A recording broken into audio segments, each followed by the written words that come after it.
પનીર પ્રોટીનનો અદ્ભુત ભંડાર એટલે પનીર. પણ એ ત્યારે હોય કે પનીર મિલ્કવાળું હોય તો. પરંતુ આપણા પ્રદેશમાં, આપણા દેશમાં દૂધના સ્થાને અન્ય પદાર્થો થકી પનીર ધડેલેથી એટલે કે મોટા પાયે બનાવવામાં આવે છે. તેનો પર્દાફાશ આપની ચેનલ એબીપી અસ્મિતા સહિતના અનેક માધ્યમોએ કર્યો છે. સરકારના ધ્યાનમાં સતત અમે લાવતા રહ્યા. સરકારે આ મુદ્દાને ઘણી ગંભીરતાથી લીધું છે અને 3 દિવસ અગાઉ આ જ કાર્યક્રમની અંદર રાજ્યના આરોગ્ય મંત્રીએ જે વચન આપ્યું હતું, જે જાહેરાત કરી હતી, ઠીક એ જ રીતે અસલી એટલે કે દૂધવાળું પનીર અને દૂધ સિવાયનું પનીર, નકલી પનીર કે જેને પનીર ગણી જ ન શકાય, એનાલોગ ગણાય, એ વિશેનો ભેદ સામાન્ય નાગરિક સમજી શકે તે માટે આરોગ્ય મંત્રીએ જે વચન આપ્યું હતું, ઠીક એ જ પ્રકારે ફૂડ એન્ડ ડ્રગ્સ વિભાગે પરિપત્ર એટલે કે આદેશ જાહેર કર્યો છે. જે મુજબ હોટલ, રેસ્ટોરન્ટ અને તૈયાર ખોરાક કરનાર એકમો પનીર અસલી છે એટલે કે મિલ્કવાળું છે કે એનાલોગ છે તે દર્શાવતું બોર્ડ લગાવવું પડશે.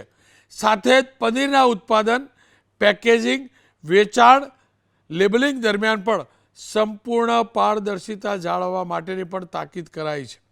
ફૂડ એન્ડ ડ્રગ્સ વિભાગે સ્પષ્ટ કહ્યું છે કે દૂધના બદલે વેજીટેબલ ફેટ, સ્ટાર્ચ અથવા અન્ય વિકલ્પોમાંથી તૈયાર કરવામાં આવતી પ્રોડક્ટને પનીર તરીકે વેચવું કાયદેસરનો ગુનો બને છે.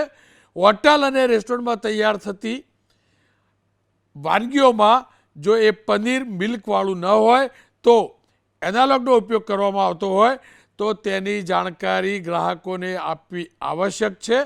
સમગ્ર મામલે ફૂડ સેફ્ટી ઓફિસર નિયમિત નિરીક્ષણ, ચકાસણી અને સંકલનની કામગીરી કરશે અને કોઈ પણ પ્રકારે જો આ નિયમોનું ઉલ્લંઘન થતું હશે તો કડક કાર્યવાહી થશે. હું ફરીથી કહું છું, પ્રોટીન માટે દૂધમાંથી બનતું પનીર જરૂરી છે એટલે આપણે પનીરનો ઉપયોગ વધુ કરીએ છીએ. પણ પનીર જે દૂધના નામે બનતું નથી અને પનીર ન ગણી શકાય, એનાલોગ ગણી શકાય. સરકારે આ પહેલ કરી છે. આપણે પણ નાગરિક તરીકે, ગ્રાહક તરીકે હોટલ, રેસ્ટોરન્ટમાં એ બોર્ડ પણ જોઈએ.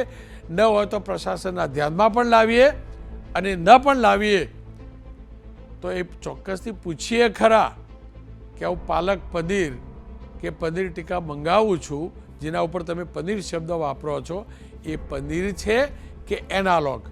એનાલોગની અંદર પ્રોટીન હોતું નથી. સાદું પનીર એટલે કે મિલ્ક પનીર 450 થી 500 રૂપિયા કિલો બજારમાં મળે છે અને આ એનાલોગની કિંમત 180 થી 220ની હોય છે. તમે પ્રોટીનયુક્ત આહાર ખાવા માગતા હોય તો દૂધવાળા પનીરનો જ ઉપયોગ કરજો, એનાલોગના ચક્કરમાં ન ફસાતા.